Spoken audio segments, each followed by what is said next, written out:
Salut les artistes, on se retrouve encore une fois pour un épisode où je critique vos photos. Je suis sur une bonne lancée, ça a l'air de vous plaire, donc je continue le format pour l'instant. J'ai sélectionné 5 photos et comme d'habitude, voilà, on va analyser, critiquer le RAW, on va voir la retouche et puis ensuite je vais vous proposer une retouche. Et je vous rappelle que vous avez toutes les informations en description pour participer à ces épisodes, n'importe qui peut participer. Allez, je vous souhaite une bonne vidéo, on attaque tout de suite avec la première photo. Alors cette photo, elle nous est envoyée par Alan, il a 16 ans, c'est un jeune photographe amateur. Il nous dit: la photo que je t'envoie a été prise dans les gorges du Tarn pendant mes vacances lorsque j'ai aperçu depuis la route la beauté du paysage mêlant forêt, montagne et rivière. Je me suis dit que l'immortaliser serait une bonne idée. De plus, les villages en contrebasse soulignent bien la grandeur des montagnes autour. J'ai réalisé cette photo à l'aide du Canon 80D et du 24 mm f2.8. Donc déjà, merci pour ta participation Alan. Alors comme d'habitude, on commence par parler de l'exposition. On peut regarder pour ça notre histogramme. On est sur Lightroom. Il y a une toute petite alerte là sur les tons noirs,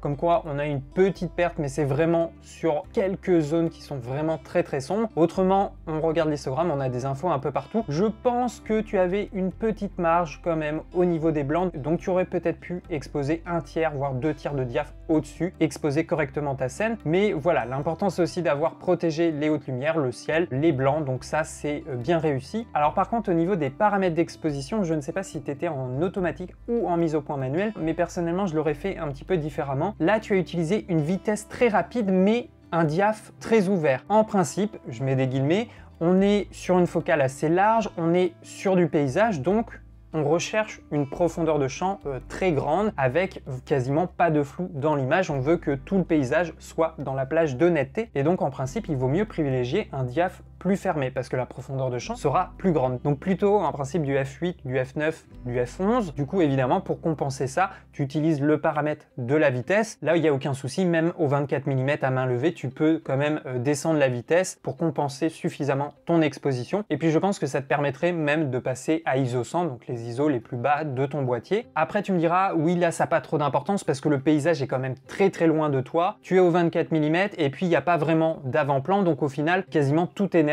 sur la photo. Mais ce qu'il faut savoir aussi, c'est quand tu utilises ces objectifs entrée de gamme, là par exemple le 24 mm à pleine ouverture, donc là dans notre cas f2.8, généralement c'est à cette valeur que le piqué est le moins détaillé. Donc en fait, fermer le diaph, c'est aussi très intéressant pour utiliser pleinement le piqué de ton objectif et avoir voilà des contours bien nets et une belle zone de netteté. Et puis aussi en fermant le diaph, tu vas limiter le vignettage et là on le ressent, le vignettage, et généralement il est assez présent à pleine ouverture. Donc voilà, c'est juste une précision, l'image est bien exposée mais pas avec les bons paramètres d'exposition, je pense. Et ça, c'est très important de le comprendre si tu veux encore plus progresser et ensuite faire toutes tes photos en mode manuel. Alors après, au niveau de la composition, tu as fait le choix du mode portrait. Je sais pas si c'est le meilleur choix pour cet environnement parce que là, le point de vue est effectivement très important. On a cette vue sur la vallée. Nous, on est tout en haut. On a un panorama devant nous. Donc, à la limite, je pense pour vraiment être imprégné de la grandeur du paysage, c'est important d'être en mode paysage. Après, au niveau du cadrage, c'est pas trop mal, tu as décidé de placer l'horizon sur le tiers supérieur, même peut-être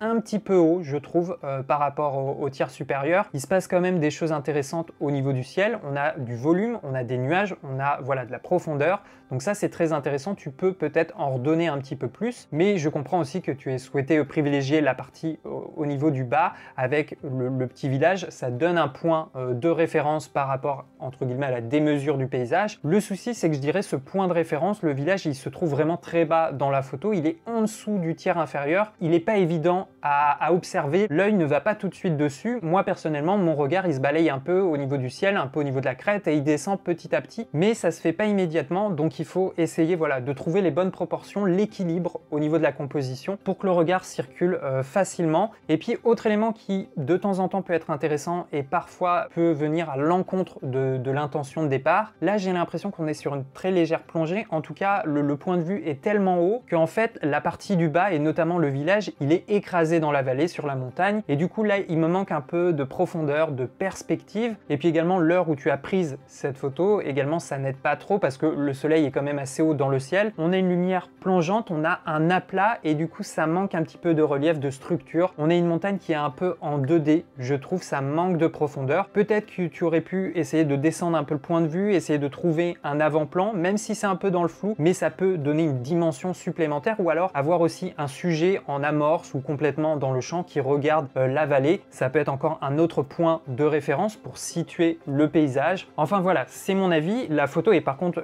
elle est réussie, hein, l'exposition était bonne, la composition fonctionne également, mais je pense qu'il y a tous ces éléments techniques qui peuvent t'aider à améliorer ta photo et surtout t'aider à mettre en avant l'histoire que tu souhaites raconter. Alors voici sa retouche, je te montre le avant-après, tu vois qu'il n'y a pas d'énorme différence. Il a malgré tout descendu un petit peu l'exposition, j'ai l'impression aussi qu'il a peut-être modifié légèrement la température, on a quelque chose d'un peu plus froid. Et puis autrement, il n'a pas trop retouché à l'image, peut-être même réaugmenté un peu le vignettage, j'ai l'impression. Donc voilà, tu as peut-être accompagné l'intention que tu avais d'origine. Personnellement, là je trouve que la photo est quand même trop sombre, hein. Si tu regardes ton exposition, on n'a plus du tout de blanc et on a plus beaucoup de haute lumière, donc on a quand même un ensemble assez sombre. Alors peut-être que c'était l'ambiance, le mood que tu voulais créer, rajouter peut-être quelque chose d'un peu dramatique, mais par rapport à la scène que tu as devant toi, à la position du soleil, je sais pas si c'est l'ambiance la plus intéressante à aller chercher. Et puis il y a cette teinte bleutée qu'on sent un peu et du coup ça calme la verdure, le jaune sur la montagne, et je trouve que ça aplatit un peu le relief. En fait pour moi c'est un peu trop neutre, un peu trop clean, ça manque d'accident de lumière, ça manque de zone de contraste. Je pense qu'il faut aller chercher un dégradé. Pour moi, il y a 3 zones dans cette image. Il y a le ciel, il y a la partie de la montagne, la partie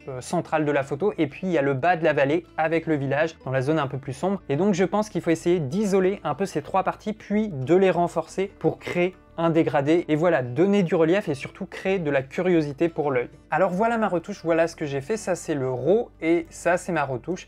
Ça c'est le RAW et ça c'est ma retouche. Alors là la retouche, on est d'accord, elle est quand même assez marquée. J'ai poussé un petit peu les curseurs, j'ai beaucoup utilisé les filtres radio, mais c'était surtout pour appuyer mon exemple et l'analyse que j'ai faite juste avant. L'idée là c'était de créer un petit peu plus de volume, de profondeur, de dimension avec le contraste, avec l'ombre et la lumière. Et donc je suis reparti un petit peu de son intention première, c'était de garder le village pour l'opposer par rapport à la montagne. Et par contre j'ai essayé de créer une direction de lumière par rapport à ça, donc ça vient du coin supérieur gauche et la lumière tombe sur le village et tout autour j'ai un petit peu descendu mes tons moyens de manière à créer du volume parce qu'en fait il y a beaucoup de textures et sur ce genre de photo c'est très difficile d'avoir un look assez puissant, de faire ressortir une petite partie de l'image. Donc voilà ce que j'aurais fait, mais c'est entre guillemets une solution de secours par rapport à la photo qu'on a d'origine. Mais l'idéal ça aurait été d'avoir une ambiance un petit peu comme ça directement à la prise de vue. Donc pour la photo de paysage, il n'y a pas 36 000 solutions, il faut attendre le bon moment. Donc c'est pas pour rien que généralement on fait beaucoup de paysages au lever de soleil ou lors du coucher de soleil, mais on n'est pas non plus obligé, c'est pas une règle, ça veut pas dire qu'on ne peut pas faire une photo à midi où le soleil est vraiment très haut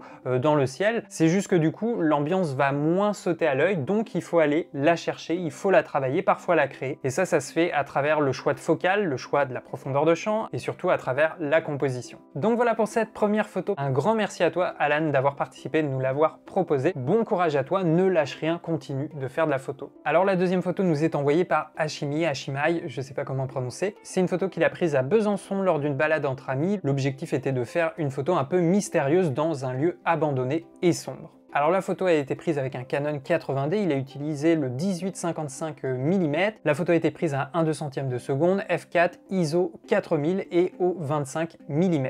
Donc là, pour le coup, si l'ambiance sombre, un peu dark, c'est l'objectif, je pense que c'est plutôt réussi. Alors forcément, ça se répercute aussi sur l'histogramme, c'est normal qu'on ait moins d'informations. Je pense quand même qu'on est un tout petit peu sous-exposé. Si je regarde tes réglages, t'es monté à 4000 ISO. Bon là, on était vraiment dans une scène très sombre. D'ailleurs, je pense pas non plus que c'était une source du décor, mais tu as peut-être utilisé une lampe torche en contre-plongée. Donc forcément, il y a une montée des ISO. Après, tu es à 1/200 de seconde au niveau de la vitesse. Je pense que là, comme tu es au 25 mm, tu es quand même en courte focale. Même si tu es à main levée, tu peux quand même descendre un petit peu ta vitesse. Moi, je serais même allé à peut-être 1/60 de seconde. Je pense que ça t'aurait fait gagner un peu en exposition et puis tu aurais gagné quand même pas mal d'informations dans les tons sombres. Autrement, c'est quand même pas mal du tout pour une photo qui a été prise dans un endroit très sombre comme ça. Et encore une fois, je ne sais pas trop là d'où vient la lumière, mais si tu as utilisé une lampe torche, bravo, c'est bien vu et du coup ça va assez bien avec ce look. Alors au niveau de la composition, plusieurs choses. Alors déjà, ce que j'aime dans ta photo, c'est voilà, le choix d'avoir placé le sujet derrière cet encadré de briques. Forcément, ça attire le regard, le visage est encadré. En plus de ça, on a un vignettage naturel, très sombre, très mystérieux, donc on est forcé à regarder notre sujet. Il y a une sorte de confrontation, il y a l'éclairage en contre-plongée qui lui fait une ombre de nez montante. Donc ça aussi, ça participe à l'ambiance de la scène, c'est très intéressant. Il y a la lueur dans les yeux aussi qui renforce le regard, il y a une sorte de confrontation entre nous et le sujet, et donc ça c'est très intéressant, ça renforce vraiment l'ambiance de la photo. Alors après, à faire attention quand même à l'horizon, là t'es un petit peu bancal, je sais pas si c'était l'objectif de décadrer, mais je ne pense pas. Après j'aurais aussi une autre critique, déjà le choix de la valeur de plan. Moi j'ai l'impression que tu es un peu dans un entre-deux, c'est que t'es ni trop serré ni trop large, mais que t'es un peu entre les deux, et du coup moi j'aurais plutôt vu l'inverse, soit tu te rapproches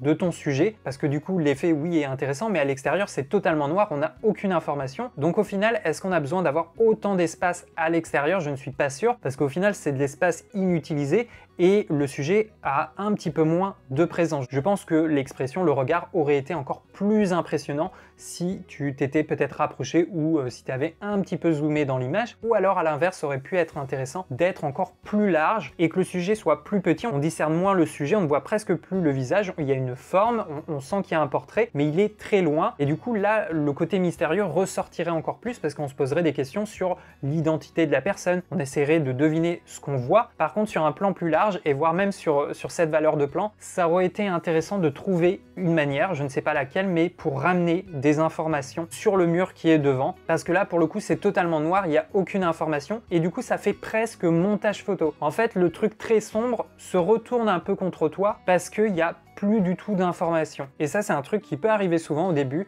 quand on souhaite faire une ambiance très sombre, on a tendance à vouloir faire le truc le plus sombre possible avec des noirs bien bouchés, mais si tu fais ça, tu n'as plus d'informations et en retouche, tu ne peux plus retrouver des choses. Et je pense que même par rapport à ce lieu, par rapport à ce type de photo, c'est important d'avoir du contexte et surtout de donner du contexte à ton spectateur, parce que là ok, ça fait un peu endroit abandonné, on a des toiles d'araignée, on voit cet encadré de béton, mais c'est tout, on n'a pas autre chose. Donc voilà, moi c'est la petite critique que je ferai par rapport à cette photo, ce petit élément qui me manque pour vraiment apprécier la photo et surtout pour se rendre compte un petit peu plus de ce qui est en train de se passer devant nous. Donc au niveau de la retouche, voilà ce qu'il a fait. Alors il a recadré un petit peu sa photo pour bien aligner son sujet, donc ça c'est une bonne chose. Et puis sinon ce qu'il a fait, donc il a remonté un petit peu les blancs, il a augmenté son contraste et par contre il a débouché les noirs, donc il a tiré un petit peu le pied de la courbe vers le haut, ce qui fait qu'on repousse notre point noir de référence un petit peu vers les tons moyens, donc forcément on a cet effet un petit peu de voile, de côté grisé, et dans les tons sombres c'est pas inintéressant, on a toujours cette ambiance de confrontation, ce côté un petit peu mystérieux, mais du coup en faisant ça, si tu remontes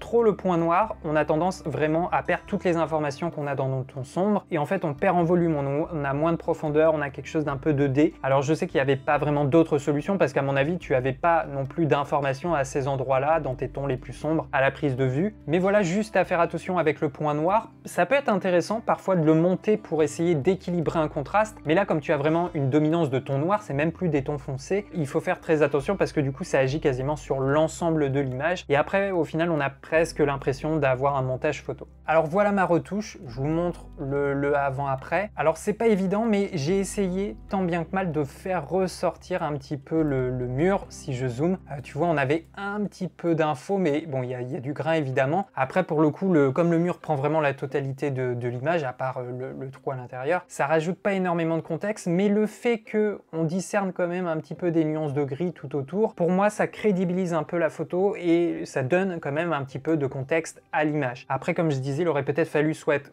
plus resserré ou soit être plus large. Et puis surtout là on a un peu l'effet miniature, vignette, ça fait un peu vignette BD. Du coup on perd en profondeur, donc je pense que c'était important de relever un petit peu les noirs à ces endroits-là.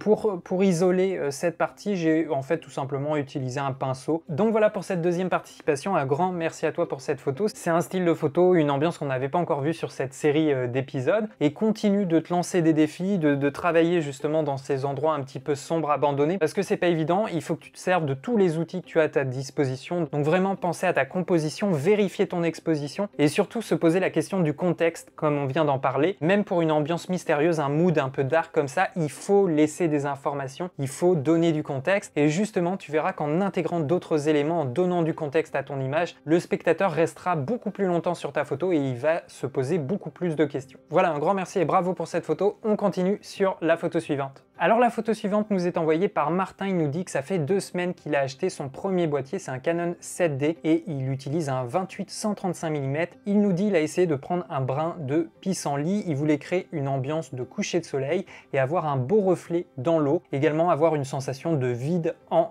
arrière-plan. Donc il a pris la photo avec un Canon 7D, donc 28-135 mm on a dit, il a pris la photo avec un temps de pause d'un 25e, à f5.6 et à ISO 200. Donc quand on voit la vitesse, j'en déduis qu'il était peut-être plus sur un trépied. En plus, quand on zoome, le pissenlit a l'air d'être plutôt net. Et du coup, pour corriger ton exposition, tu es descendu à 1/25e de seconde. Donc bravo, moi, j'ai pas trop de problème par rapport à l'exposition de cette photo. Après, par rapport à la photo en elle-même, à la composition, déjà, je sais pas trop si tu es en extérieur ou si tu es en intérieur. Est-ce que c'est une sorte de montage, tu t'es fait une scène dans un studio? Ou alors vraiment c'est en extérieur, mais on a l'impression un peu que c'est un fond photo derrière. En tout cas, bravo, je suis assez fan. J'aime beaucoup l'ambiance qui se dégage de la photo. Le fait qu'il y ait ce rayon de lumière en arrière-plan qui se superpose avec le pissenlit, c'est magnifique. Ça le silhouette dans un contre-jour assez délicat, c'est super beau. Et effectivement, on a cette ambiance de début de soirée, de fin de coucher de soleil. Et voilà, c'est très très joli. Alors après, comme d'habitude, on peut se poser la question de la valeur de plan. Est-ce qu'il aurait fallu se rapprocher un peu plus du pissenlit? Je ne sais pas. Je trouve que là, la valeur fonctionne bien parce qu'en fait, on a un fond quasiment abstrait. On a un seul sujet dans l'image. Donc même s'il est tout petit dans l'image, il nous raconte quand même une histoire. On a ce reflet en dessous. On a un tout petit peu de contexte, mais pour moi, c'est suffisant. Alors éventuellement, le seul reproche que je pourrais faire, c'est que j'ai l'impression qu'on est légèrement, on a un point de vue légèrement en plongée. Moi, j'aurais peut-être essayé de descendre un petit peu le point de vue en légère contre-plongée pour donner un peu plus de force, un peu plus d'importance au pissenlit. Alors après, en faisant ça, le rayon de lumière n'aurait été plus à la hauteur du pissenlit, donc c'est peut-être pour ça que tu l'as gardé comme ça. Mais autrement, franchement, j'aime beaucoup ton image. J'avais pas encore vu quelque chose comme ça. Et en fait, ce que j'aime beaucoup, c'est le côté mystérieux. J'ai l'impression vraiment qu'on a arrêté le temps. Et comme ce que je disais, on a ces questions qui nous viennent. Où est-ce qu'on est? Est-ce qu'on est en extérieur? Est-ce qu'on est en intérieur? On essaye de comprendre les dimensions, l'échelle de la photo. Et pour moi, voilà, c'est super efficace, ça fonctionne bien. Alors voilà sa retouche, voilà ce qu'il a fait. Donc je vous montre le avant-après.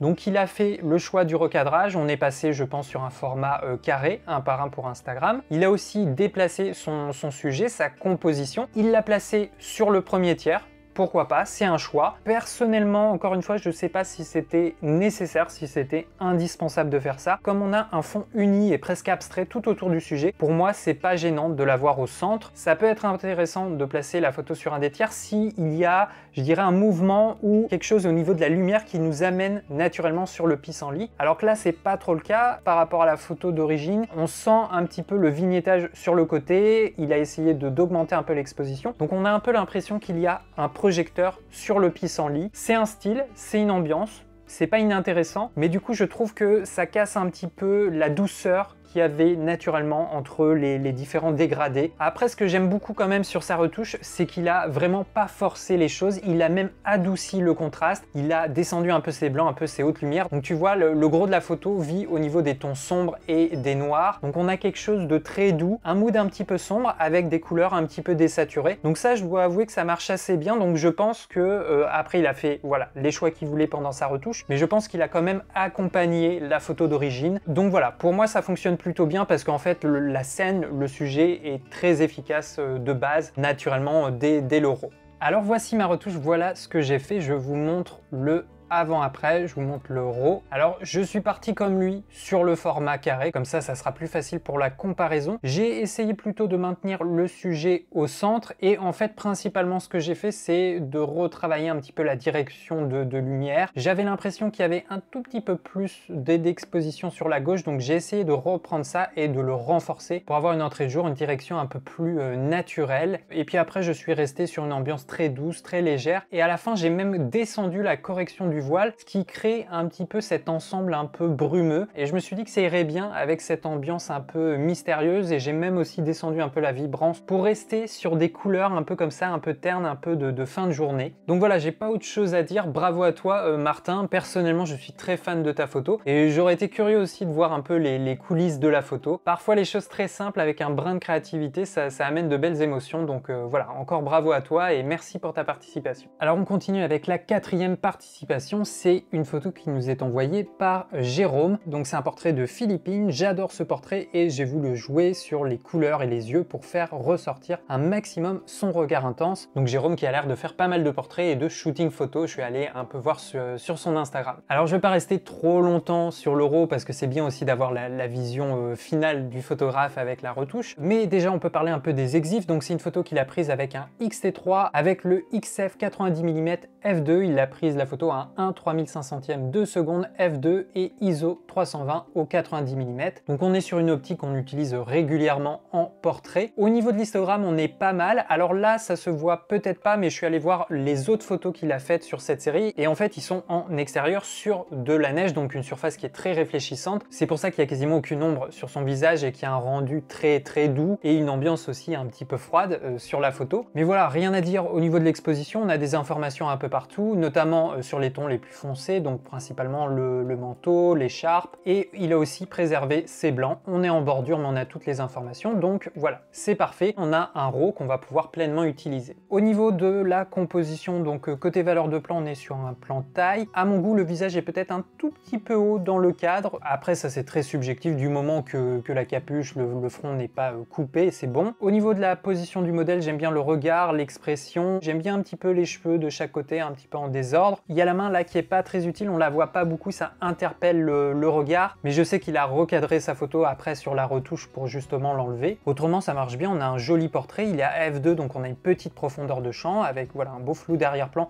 même si là sur cette valeur ça se voit pas trop. J'aime beaucoup le choix des vêtements, alors je sais pas si c'est volontaire ou pas, mais voilà, le manteau bleu en combinaison avec le haut rouge, donc on a des belles couleurs complémentaires. Elle aussi, elle a les yeux bleus, elle a un teint, j'ai l'impression, assez pâle naturellement. Donc voilà, pour moi on a trois teintes qui sont assez douces et qui fonctionnent très bien ensemble. Et j'aime aussi beaucoup le choix du manteau avec la capuche sur le dessus qui renforce toujours l'expression, le regard du modèle, sa position. Donc voici sa retouche, je vous montre le RAW et voici sa retouche. Alors en principe, vous ne voyez jamais la photo RAW, c'est cette photo que vous découvrez sur internet. Alors avant de rentrer dans le détail de sa photo, il y a quelque chose d'assez intéressant et je pense que ça peut être bien d'en parler. C'est lié aux tons les plus sombres et le fait qu'il ait débouché les noirs, et c'est lié aussi au choix du support de diffusion. Là, moi, mon espace de travail sur Lightroom et celui que je vous montre, le fond c'est du gris foncé, la couleur de l'arrière-plan c'est du gris foncé, je crois que c'est la couleur par défaut. Généralement quand on retouche une photo, les fonds de travail des logiciels de retouche photo c'est des couleurs assez neutres, c'est du gris, et le truc c'est que la plupart des réseaux sociaux, le fond il est blanc, et typiquement Instagram, il a mis cette photo sur Instagram, je vais vous la montrer, le fond sur Instagram il est blanc. Alors pourquoi je vous parle de ça? Déjà parce que moi c'est vrai que je suis assez sensible au fait qu'on augmente le point noir, qu'on débouche le point noir, mais j'ai remarqué aussi que ça me choquait un peu plus en fait sur le fond gris, et sur le fond blanc ça me choque pas trop d'avoir ce point noir qui est débouché. Alors faut aussi prendre en compte que au début j'ai regardé pendant un bon moment le RAW avec des noirs un peu plus importants, et quand on arrive sur la retouche tout de suite on a l'élément de comparaison, donc il faut faire bien attention à ça. Mais voilà, juste pour vous dire qu'en fait le fond, l'intensité lumineuse du fond de l'espace de travail est très important,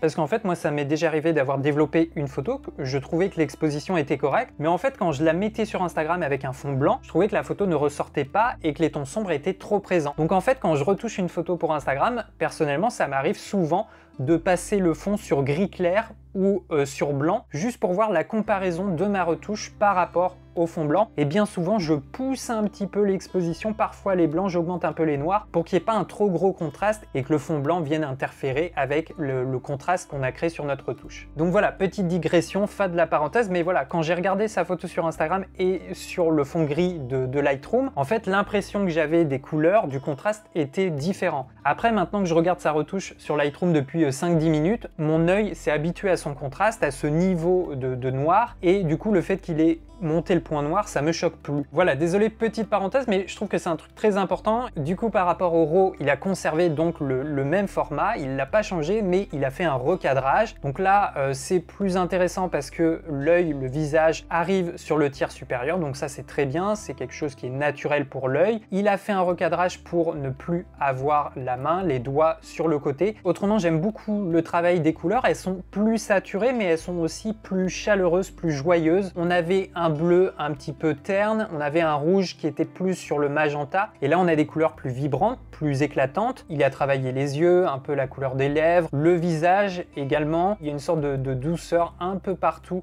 au niveau des cheveux, au niveau des vêtements. On a vraiment très peu de clarté. Je ne sais pas s'il a fait sa retouche sur Lightroom, mais en tout cas, voilà, il y a cette douceur qui est assez intéressante. Et au final, il y a juste cette accentuation de la netteté sur les yeux. Donc, on est vraiment captivé par son visage, par son regard. On a des cheveux aussi beaucoup plus roux. Je ne sais pas s'ils étaient de cette couleur d'origine. J'ai envie de dire, peu importe, du moment que la photo lui convient et convient à son modèle, c'est le plus important. Et puis, il a retravaillé le contraste. On a un visage qui est bien présent, il nous reste toujours des tons clairs, des blancs. Il y a une petite retouche au niveau de la peau, mais ça reste assez léger. Je pense pas qu'il ait utilisé un Dodge and Burn via Photoshop. Et puis j'ai aussi l'impression qu'il y a un soupçon de ton bleuté dans les tons sombres. Après voilà, il a augmenté le point noir hein, avec le pied de la courbe. Moi c'est quelque chose personnellement auquel je suis assez sensible, mais encore une fois c'est très subjectif. Et puis surtout si c'est assumé, si c'est son style, si c'est quelque chose qu'il fait assez régulièrement, moi ça me choque pas plus que ça. Et encore une fois sur son Instagram, je trouvais que c'était assez joli. Je trouvais que l'augmentation du point noir n'était pas si visible que ça et que l'ensemble fonctionnait bien. Donc voilà, rien à dire de plus, très beau développement et bravo aussi au travail du modèle. Alors voilà ma retouche, je vous montre l'avant-après, avant et avec le développement. Ça c'est le RAW et ça c'est le développement. Donc je suis resté sur quelque chose d'assez naturel. Je suis pas allé faire de retouche de peau sur Photoshop, je suis resté sur Lightroom. J'ai fait un recadrage, moi je suis plutôt parti en format 4:5. Habituellement c'est plutôt le format que j'utilise par exemple sur Instagram. J'ai laissé la main du coup, mais théoriquement je serais allé sur Photoshop avec l'effet de fluidité et je l'aurais envoyé un peu sur le côté. Et puis sinon voilà, c'est un peu la même chose. L'idée c'était de faire ressortir un peu plus le contraste au niveau de son visage, de retravailler un peu les couleurs, le bleu, le rouge, la peau également parce qu'elle a tendance à avoir une peau très claire, un petit peu blanche. Et puis surtout là on avait beaucoup de réflexion avec la neige, donc on avait quelque chose d'assez froid. Je suis resté je pense à peu près sur les couleurs d'origine. J'ai légèrement retravaillé les yeux et puis voilà, il n'y a pas grand chose de plus. Donc vous voyez les trois photos côte à côte. En tout cas un grand merci à toi Jérôme, ça fait du bien d'avoir du portrait pour une fois. Et puis merci pour ta participation, bon courage à toi. Alors cette dernière photo, elle nous est envoyée par Alexandre, c'est également une photo de portrait. Donc il nous dit « J'ai été mandaté par un groupe de danse folklorique suisse pour photographier leur spectacle annuel. Cependant, cette photo a été prise lors des échauffements alors que la salle était encore vide. En effet, les photos à ce moment-là rendent mieux car les lumières de service de la salle étaient allumées. Mon but a été de figer un mouvement le plus inhabituel possible afin d'appuyer sur le côté danse des photos, pas que l'on puisse penser que c'était simplement des gens en costume. Il est équipé donc d'un 50 mm f1.8 monté sur un APS-C, le Canon 80D. Donc la photo a été prise au Canon 80D avec le 50 mm f1.8 STM, le 50 mm f1.8 que je possède aussi, qui a été un des tout premiers objectifs que j'ai acheté avec mon Canon 700D. Comme quoi on peut faire des photos très sympas avec des objectifs entrée de gamme. Au niveau des exifs, il est à 1/320e de seconde, à f2 et à ISO 800. Donc au niveau de l'exposition, il est pas mal. Tu vois que le blanc par rapport à ses vêtements est vraiment en bordure, donc on a quand même plein d'infos. On a des infos sur le visage. Effectivement, on a une ambiance quand même assez sombre. Heureusement qu'il y a le projecteur parce que sinon on a un fond totalement noir, très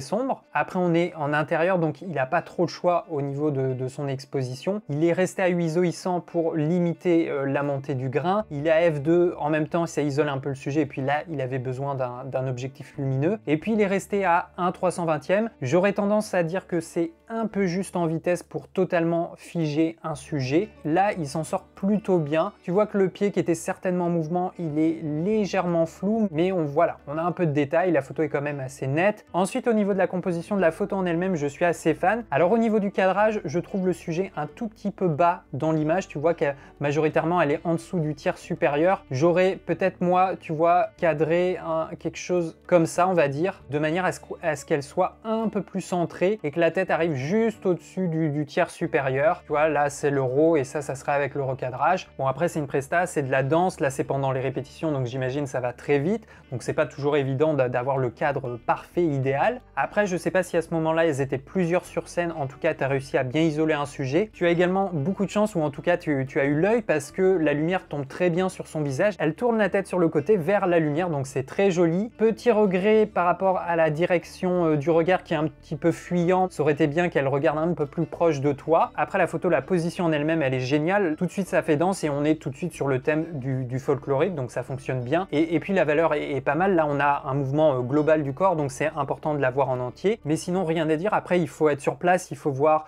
l'évolution du spectacle, le jeu de lumière qu'il y a, et puis voir le moment le plus propice pour la photo. Après ça m'étonne pas effectivement que tu aies prise cette photo pendant les répétitions, parce que c'est vrai que pendant le spectacle, parfois ça peut être très sombre, ou parfois il y a un jeu de lumière très différent, très intense, parfois avec beaucoup de couleurs, et c'est vrai qu'à prendre en photo c'est pas toujours évident. Alors voilà sa retouche, je vous montre le avant-après, ça c'est le RAW, et ça c'est sa retouche. Alors tu vois qu'il a recadré un petit peu la photo, elle est un peu plus centrée, donc ça c'est bien. Après il a fait une retouche assez douce, en fait il a essentiellement descendu les tons clairs et les blancs, j'ai l'impression. Alors moi l'exposition au niveau des tons clairs, des blancs, sur le RAW ça me gêne pas, justement sur un spectacle on s'attend à avoir un truc un peu péchu, un peu contrasté, donc ça c'est pas gênant. Bon après tu ramènes des informations dans les vêtements, les chaussettes, ça c'est intéressant. Je trouve que le visage est un tout petit peu trop sombre, tu vois que la valeur de blanc qui attire le plus c'est le vêtement et puis les chaussettes, alors que nous on veut quand même regarder son visage même si c'est un ensemble qui nous est proposé. Après là où je suis moins fan c'est la retouche que tu as eu au niveau du sol, je pense que c'est une sorte de parquet. En fait tu as beaucoup diminué aussi l'exposition à cet endroit là, tu as peut-être descendu la clarté, on a quelque chose de plus doux, mais je trouve du coup il y a moins d'éclat, moins de refait, on sent moins le projecteur, on sent un petit peu moins la scène, alors que sur le RAW ça me gênait pas du tout, justement ça souligne l'arrivée, la direction de la lumière, c'est une lumière qui est présente donc je pense qu'il faut l'accepter parce que ça donne un petit peu de contexte, parce qu'autrement on a quelque chose de très sombre, de très dark et on pourrait penser que c'est juste un shooting photo sur un fond noir, alors que non, tu es sur scène, donc je pense qu'il faut garder au maximum les petits éléments qui peuvent souligner le contexte et le renforcer. Donc voilà ma retouche, je vous montre le avant-après, je te remonte par rapport au RAW d'origine. Donc j'ai fait un petit recadrage, voilà, pour essayer de centrer un peu plus le sujet. Tu vois que j'ai maintenu globalement le contraste qu'on avait de base, je l'ai un petit peu renforcé, j'ai réaugmenté un petit peu les noirs, un petit peu les ombres comme tu peux le voir à côté, j'ai augmenté un peu la texture, un peu la clarté parce que on manquait un petit peu de définition sur le sujet. Et puis avec un pinceau aussi j'ai réaugmenté un petit peu le fond. À cet endroit là il y avait un peu plus de lumière et donc on voit un peu le fond de scène, et pour moi c'est assez important parce que ça rajoute du contexte et ça donne une petite dimension supplémentaire à la photo. Tu vois que j'ai maintenu aussi les hautes lumières au niveau du sol, je trouve que c'est important d'avoir en plus cette couleur en contraste avec notre sujet. Et puis j'ai atténué aussi avec un pinceau, un filtre radial, la chaussette blanche ici et de ce côté là parce que ça avait tendance à trop attirer le regard. Donc voilà, petite retouche très simple, mais c'est ça qui est bien généralement avec les photos de spectacle, notamment quand vous avez un éclairage particulier. Souvent il n'y a pas besoin de faire beaucoup de choses en retouche, on a un contraste naturel et puis il suffit de l'accompagner tranquillement lors du développement du RAW. Donc voilà, super photo, bravo à toi Alexandre, merci pour ta participation et bon courage à toi. Voilà les amis pour ce 11e épisode, j'espère comme d'habitude que ce n'aura pas été trop long, que ça vous a plu. En tout cas merci à nouveau à tous les participants, c'était vraiment cool cette série de photos parce que là on avait des thèmes qu'on n'avait pas trop abordés, notamment pas mal de portraits, on a eu du paysage, on a eu aussi une photo dans des conditions lumineuses un peu plus sombres. Et voilà, si vous arrivez à puiser un peu de motivation, un peu d'inspiration sur cette série de photos, eh bien c'est gagné, je demande pas plus. Et je trouve que c'est important d'écouter, de regarder, de s'imprégner du travail des autres pour toujours se remettre en question, relativiser son travail et se dire qu'on peut tout le temps faire mieux, on peut tenter de nouvelles choses, on peut faire les choses différemment, et surtout dans le domaine de l'image, c'est très important à mon avis. Voilà les amis, j'attends vos retours dans les commentaires si vous voulez participer à ce format de vidéo. Vous avez toutes les informations dans la description de la vidéo. Je rappelle, je prends absolument tout le monde. Vous m'envoyez un RAW, un JPEG retouché et je vous passerai dans un prochain épisode. Allez, c'était Benjamin avec Derrière la caméra. Ciao les artistes!